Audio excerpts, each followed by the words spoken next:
ओम नमो भगवते वासुदेवाय।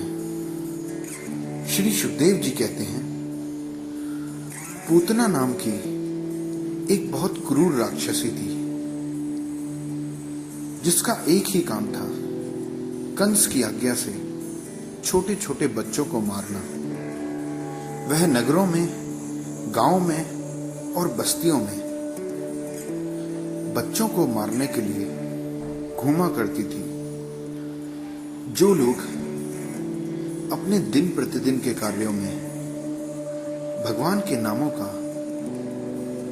और लीलाओं का श्रवण, कीर्तन और गुणगान नहीं करते, उन पर ऐसी राक्षसियों का बस चलता है। वह पूतना आकाश मार्ग से चल सकती थी और अपनी इच्छा के अनुरूप अपना स्वरूप बदल सकती थी।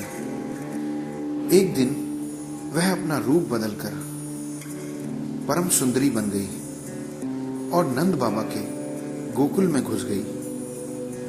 उसने गोकुल के लोगों को ठगने के लिए बहुत ही सुंदर रूप बनाया था। वह बालकों को इधर उधर ढूंढते ढूंढते अनायास ही नंद बाबा के घर में घुस गई। वहां उसने देखा कि बालक श्री कृष्ण शैया पर सोए हुए हैं। हे परीक्षित, भगवान श्री कृष्ण तो दुष्टों का काल है, परंतु जैसे आग राख के ढेर में अपने को छुपाए रहती है, वैसे ही उस समय उन्होंने अपने प्रचंड तेज को छुपा रखा था। भगवान श्री कृष्ण चर अचर सभी प्राणियों की आत्मा है, इसीलिए उन्होंने उसी क्षण जान लिया कि यह बच्चों को मारने वाली पूतना है और अपने नेत्र बंद कर लिए। जैसे कोई मनुष्य भ्रमवश सांप को रस्सी समझकर उठा ले, वैसे ही अपने काल रूप भगवान श्री कृष्ण को पूतना ने अपनी गोदी में उठा लिया।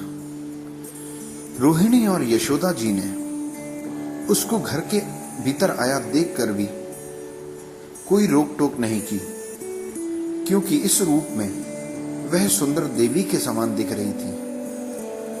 वे दोनों चुपचाप खड़ी खड़ी देखती रहीं।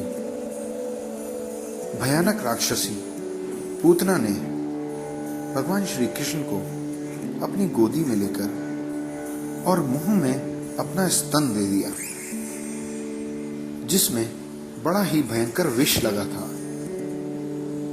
भगवान ने क्रोध को अपना साथी बनाया और दोनों हाथों से उसके स्तनों को जोर से दबाकर उसके प्राणों के साथ उसका दूध भी पीने लगे। हे परीक्षित, राजा बलि की कन्या थी रत्नमाला।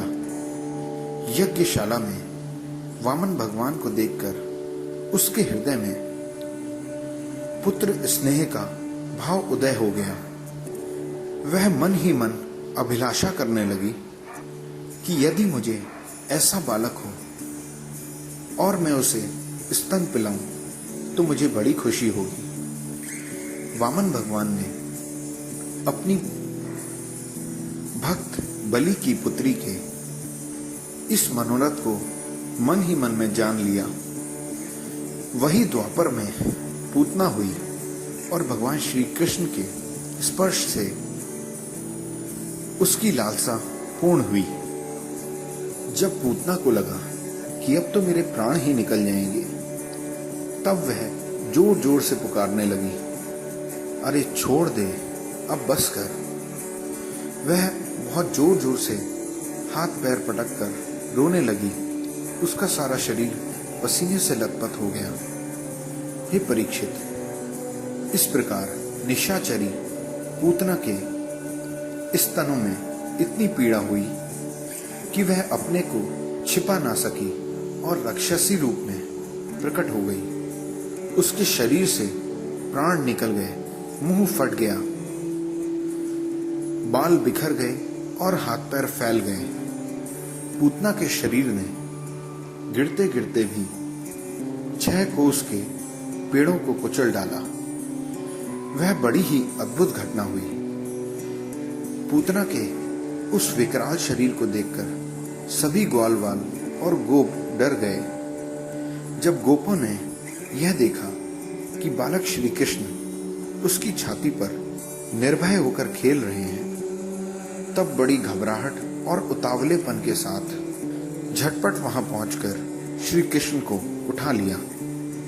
उन्होंने पहले बालक श्री कृष्ण को गौमूत्र से स्नान कराया, फिर सब अंगों में गौरज लगाई, फिर 12 अंगों में गोबर लगाकर ईश्वर की वंदना की। श्री सुखदेव जी कहते हैं, माता यशोदा ने अपने पुत्र को स्तन पिलाया और फिर पालने में सुला दिया। उसी समय नंद बाबा और उनके साथी गोप मथुरा से गोकुल पहुंचे। जब उन्होंने पूतना का भयंकर शरीर देखा, तब वे आश्चर्यचकित हो गए। वे कहने लगे, यह तो बड़े आश्चर्य की बात है। अवश्य ही वासुदेव के रूप में किसी ऋषि ने जन्म लिया है, अथवा संभव है कि वासुदेव जी पिछले जन्म में कोई योगी रहे हों, क्योंकि उन्होंने जैसा कहा था वैसा ही उत्पाद यहाँ देखने में आ रहा है।